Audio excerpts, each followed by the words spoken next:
dia, boa tarde, boa noite. Salve, salve aí, galerinha. Tudo bem aí com vocês? Espero que sim. Aqui é o professor Rodolfo, professor de história, e a gente vai começar uma longa aventura na pré-história. Vamos lá para a pré-história, vamos analisar um pouquinho de que forma que aconteceu esse período tão longo da história, né? E nós vamos começar analisando um pouquinho aí sobre essa questão do próprio conceito pré-história, ou seja, pré é antes, né? Tem pré-consulta, pré-vestibular, ou seja, pré é antes. Então, pré-história é antes da história. Então, quer dizer que na pré-história não tinha história, é isso? Não, não é isso. Lógico que tinha história, professor. Mas por que pré-história? Vamos analisar esse ponto, vamos analisar aí quais os fatores que explicam esse conceito e esse período tão longo que teve muita história. Acompanhe comigo que vocês vão entender direitinho, gente. Vamos lá. Vamos começar então a nossa aventura, nossa grande aventura pela história. E é óbvio, uma pergunta que sempre moveu o ser humano, sempre moveu o homem, a humanidade no modo geral é: quando a história humana começou? Quando que teve início? É lógico que aqui essa pergunta ela gera várias dúvidas. Por quê? Porque primeiramente que existem grupos que devem ser respeitados, obviamente, que têm explicações mais religiosas, criacionistas. Os povos da antiguidade basicamente explicavam a origem do universo e dos seres humanos através dos seus mitos. O próprio Ocidente tem isso muito forte também, a partir da Bíblia, onde que o homem foi criado a partir da imagem e semelhança de Deus. Mas esse não é o foco nosso da aula agora, né? Porque o nosso foco da aula está marcado muito mais por um processo de investigação de documentos e fontes históricas. Nós não baseamos em fé, nós não baseamos em crença, nós baseamos em fontes. Um historiador, para tentar responder o mínimo possível disso aqui, ele tem que encontrar respaldo, ou seja, da onde você vai tirar essa resposta? E aí que entram as fontes históricas, que nós já vimos que são os vestígios deixados pelos povos da antiguidade. Quando os historiadores, mais especificamente os arqueólogos, encontraram pontas de lanças, encontraram ferramentas raspadas, lascadas, já dá para ter uma noção mais ou menos de como viviam esses povos. Ou mesmo se entrassem em cavernas e observassem imagens como essas, que nós chamamos de pinturas rupestres, os historiadores já teriam uma noção bem próxima de como seria a vida dessas pessoas. É lógico, não basta o historiador simplesmente ter essas fontes históricas. Ele precisa pegar essas fontes históricas, estudá-las, analisá-las, refleti-las, cruzar com outras fontes históricas e assim encontrar uma resposta para isso. Então, a primeira informação fundamental que você tem que ter aqui, meu querido, é que a pré-história pode ser resgatada assim a partir de fontes, de vestígios do passado. Porém, a gente tem que entender que os historiadores, quando eles organizaram a história de um modo geral, eles dividiram basicamente em dois momentos. O que a gente vai chamar de pré-história, está aqui, né? Pré-história, que é tudo que vem aqui cerca de 3.000 a.C. para trás, e a história. A história, ela já foi organizada. Idade Antiga, Idade Média, Moderna, Contemporânea, nós não vamos ver isso agora, nesse momento, porque não é o nosso foco.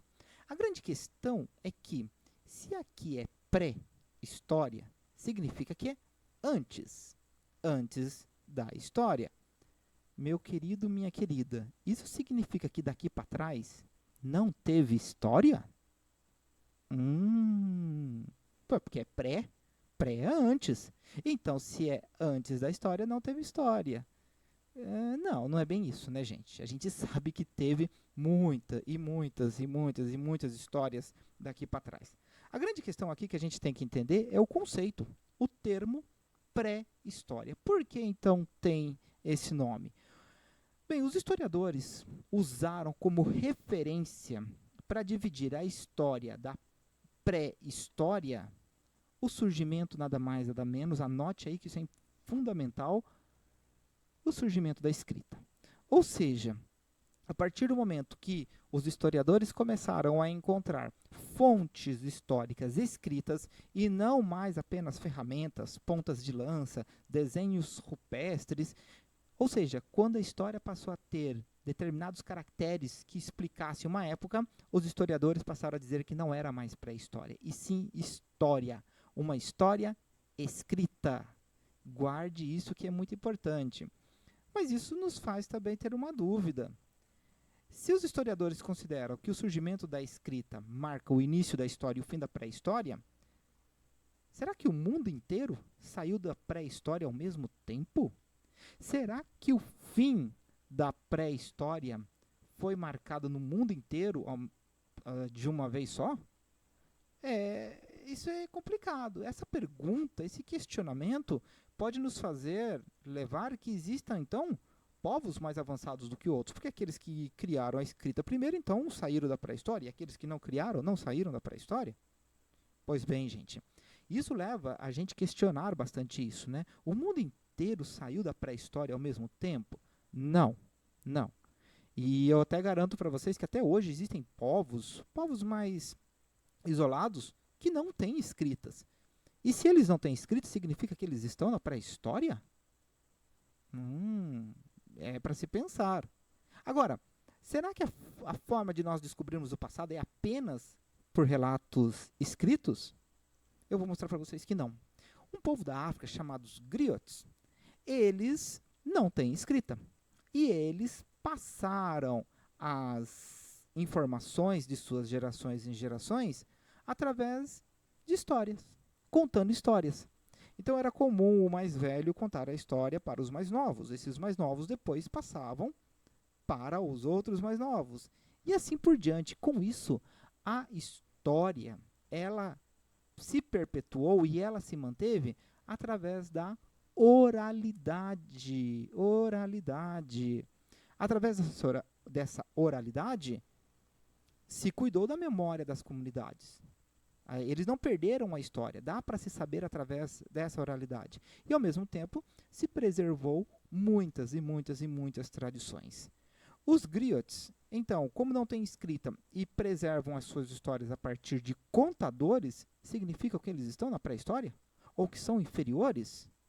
Não. Eles só têm uma forma diferente. Isso nos deixa bem claro que nem todas as sociedades valorizam apenas o documento escrito como registro histórico. Outras formas de registrar a história também devem ser consideradas.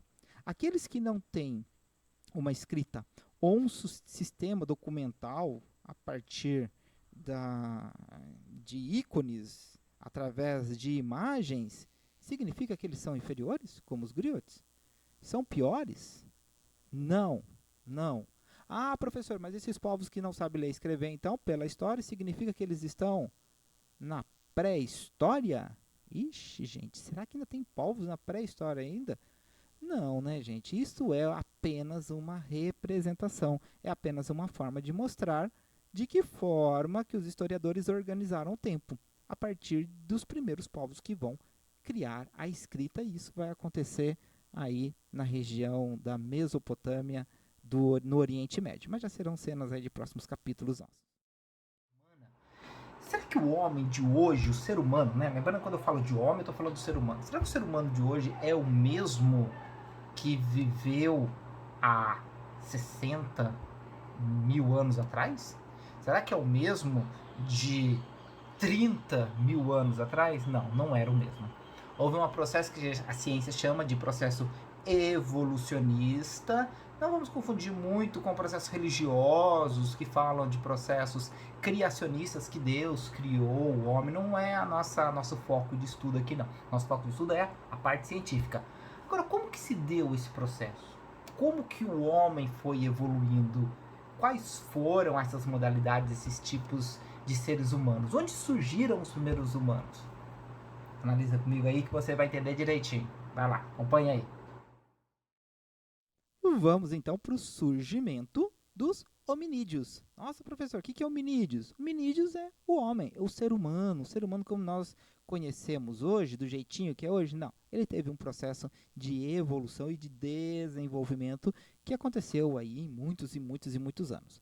Agora, os primeiros hominídeos, eles foram encontrados onde? Em que local? Dá uma olhadinha aqui no nosso globo terrestre. Os primeiros vestígios foram encontrados aqui, nessa parte chamada Chifre da África. Chifre da África, é isso mesmo. Num país conhecido por Etiópia. Etiópia. Aqui, na década de 70, né, do século passado, um grupo de arqueólogos acabou encontrando alguns vestígios, alguns fósseis na região de savana, né, que é uma vegetação bem rasteirinha que tem no local, e fazendo os estudos e as análises perceberam que era o fóssil mais antigo já descoberto.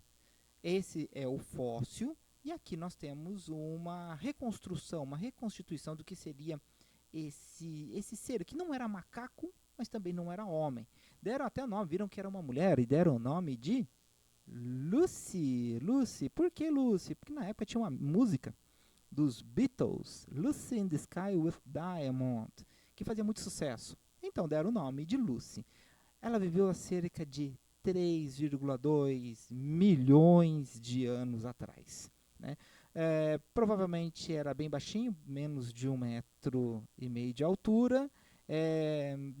Não tinha uma postura muito reta, mas também não andava de quatro patas, né? Como os macacos, de modo geral. Isso a diferenciava do restante da sociedade. O que vai mostrar que ele seria uma transição, uma passagem entre os primatas e os homens. Mas ele não era homem ainda, não era um ser humano ainda. É curioso que recentemente descobertas encontraram um fóssil até mais antigo, de cerca de 3,6 milhões de anos, que deram o nome de Kadanumu. Kadanumu seria uma espécie de avô da Lucy. As pesquisas continuam, né? Muito difícil entender. Uma época, já que se depende de ossos e de uma procura num território muito grande, né? De coisas tão pequenas. Esse ser, seja a Lucy ou Kadamunu, nós vamos caracterizá-los como australopithecus. Australopithecus. O que é um australopithecus? O australopithecus é um ser que não é nem homem, nem macaco. Apesar da tradução ser aqui macaco do sul, mas especificamente ele não se encaixa nem num canto no outro. Como assim, professor? Quando a gente pensa a evolução das espécies de um modo geral, a gente vai ver que várias espécies de macacos se desenvolveram. Né? Várias espécies. Que você pode ver que são diferentes. Por exemplo, um orangotango é muito diferente de um mico-leão dourado. É muito diferente. E o ser humano veio do macaco? Não, o ser humano não veio do macaco. Porém, não dá para negar um parentesco muito próximo entre eles. Aqui nós temos a classe dos hominídeos, dos seres humanos. Quando a gente olha de um modo geral o desenvolvimento, nós vamos perceber que provavelmente a Lucy ela estaria aqui, ó, numa das ramificações aqui antes de se tornar hominídeo, homem. Né? Era um ser que, apesar do desenvolvimento mais parecido com o ser humano do que com o macaco, ela não tinha uma coisa em específica. E é isso que vai mudar dos outros gêneros que nós vamos chamar de homo. Olha, homo, que significa homem, hominídeo. E o que é? Dá uma olhadinha aqui que vocês vão perceber com calma. Olha esse Homo habilis. Ele teria sido o primeiro a criar ferramentas. Por isso, habilis de habilidoso. Desenvolveu ferramentas. Temos depois aqui, olha, uma outra evolução. Podem ver que já dá uma diferença, que é o Homo erectus. Olha a ferramenta dele mais elaborado. Apesar de erectus significar porque ele era mais reto, tinha uma postura mais reta, ele também tinha um desenvolvimento muito maior nas suas ferramentas. Provavelmente ele se desenvolveu na região do Oriente, China, Índia, Japão, ali por essa região. Já depois nós vamos ter o Homo sapiens neanderthalensis, já uma espécie mais europeia. Lembrando que os povos foram evoluindo e foram se desenvolvendo, cada um para um canto diferente. Por isso que nós não vamos ter o mesmo tempo nem o mesmo tipo. A geografia também vai influenciar muito aqui. Mas vejam, nós já temos instrumentos mais desenvolvidos. Até chegarmos, por exemplo, à nossa espécie atual, que seria de Homo sapiens sapiens. O homem que sabe, o homem com sabedoria. E, obviamente, com ferramentas muito, muito, muito mais avançadas. O que caracteriza, de um modo geral, todos esses povos? É o uso de ferramentas e o domínio da natureza. Saber fazer as ferramentas não era à toa. Servia para uma caça, servia para fazer o fogo, servia para se defender. Diferente aqui do Australopithecus, que apesar de ter uma postura de desenvolvimento maior, um crânio maior dos outros parentescos, não desenvolvia ferramentas. Já o habilis começa a ter esse desenvolvimento e vai se evoluindo junto também com esse homem aqui.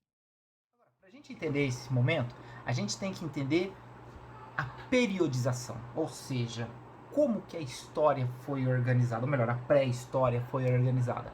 E a gente vai ver que, de uma forma bem resumida, a gente vai ter a pré-história organizada em dois momentos: o Paleolítico e o Neolítico.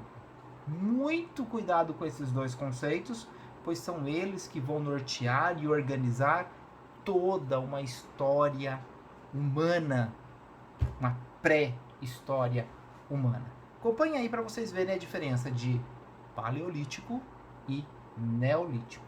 Acompanhe comigo, gente, vamos lá. Que tempo é esse que passou, né? A gente vai perceber que o período da pré-história é um período muito, muito, muito, muito longo, né? Um período até de difícil compreensão nossa devido à grande distância que nós temos entre as épocas. E para fazer isso e facilitar, os historiadores dividiram esse período basicamente em dois grupos. O primeiro grupo nós vamos chamar de Paleolítico, cerca de 4 milhões até cerca de 10 mil anos atrás. Vejam, uma diferença muito grande. O que é o Paleolítico? Paleo seria mais antigo, lítico pedra, ou seja, uma pedra mais antiga, uma pedra que vulgarmente nós chamamos de período da pedra lascada. Por que isso? Porque foi nesse período, esse grande período aqui, em que foram encontradas as ferramentas mais antigas utilizadas por esses habitantes. Então, muitos instrumentos de pedra, de ossos, que eram trabalhados de uma maneira lascada. Veja, não é afiadinho, não é certinho, ela é tirada lascas dela.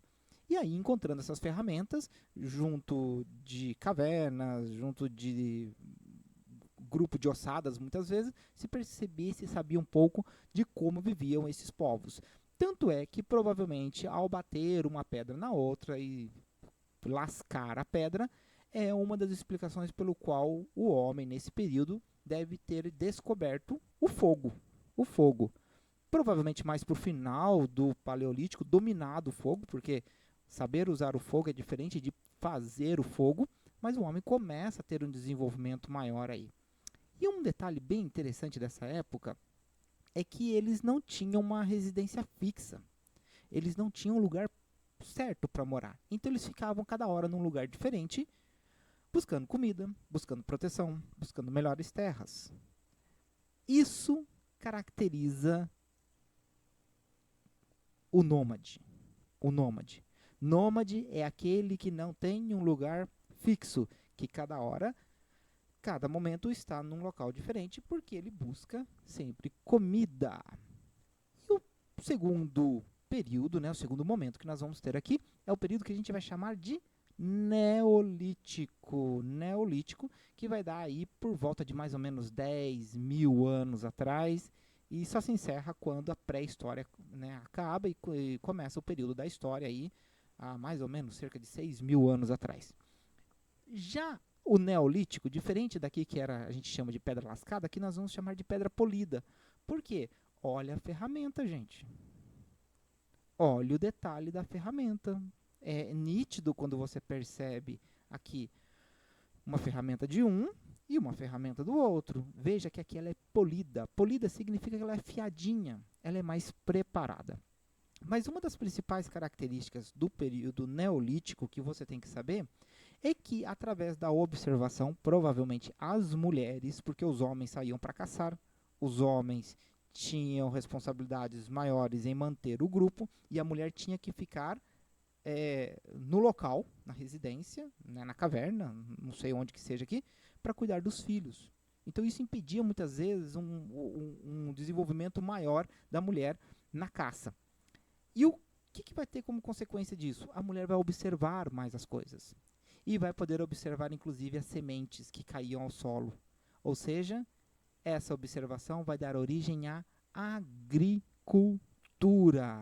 Agricultura. Essa agricultura acontece ao mesmo tempo no mundo inteiro? Não, né, gente? Ela não vai acontecer ao mesmo tempo.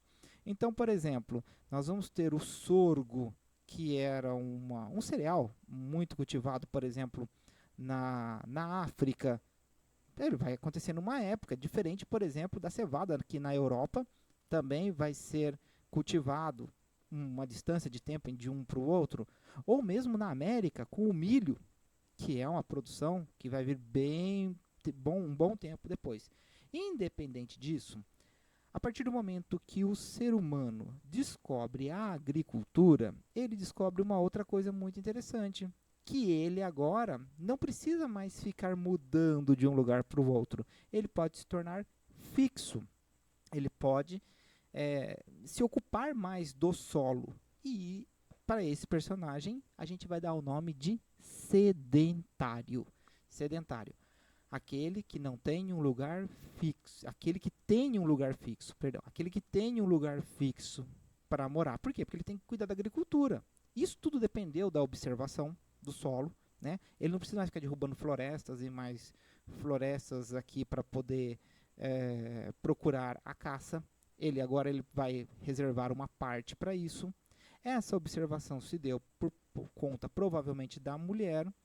E isso significa que vai melhorar a vida dessas pessoas? Se questiona. Os historiadores questionam se melhorou. Por quê? Porque apesar de passar a ter uma produção artesanal cada vez maior, eles não precisavam mais ir caçar. Por que eles não precisavam mais ir caçar? Apesar que caçavam, mas não era nem tanto. Porque junto com a agricultura veio também a domesticação dos animais. E essa domesticação dos animais vai fazer com que tenha cada vez mais um aumento populacional. O homem perde a capacidade, por exemplo, de estratégias, como ele tinha antes. Ele tem mais gente para alimentar. Provavelmente, como ele se baseava em alguns cereais apenas, isso vai fazer com que muitos valores nutricionais dos grupos diminua também. Há alguns historiadores que, inclusive, que consideram que não foi o homem que dominou a agricultura, mas foi a agricultura que dominou o homem. Independente disso, foi uma mudança radical. Muitos consideram até uma revolução, a revolução agrícola, onde que a partir daí o homem agora sedentário, ficando fixo no seu local, pode se organizar de maneiras um pouco mais diferentes.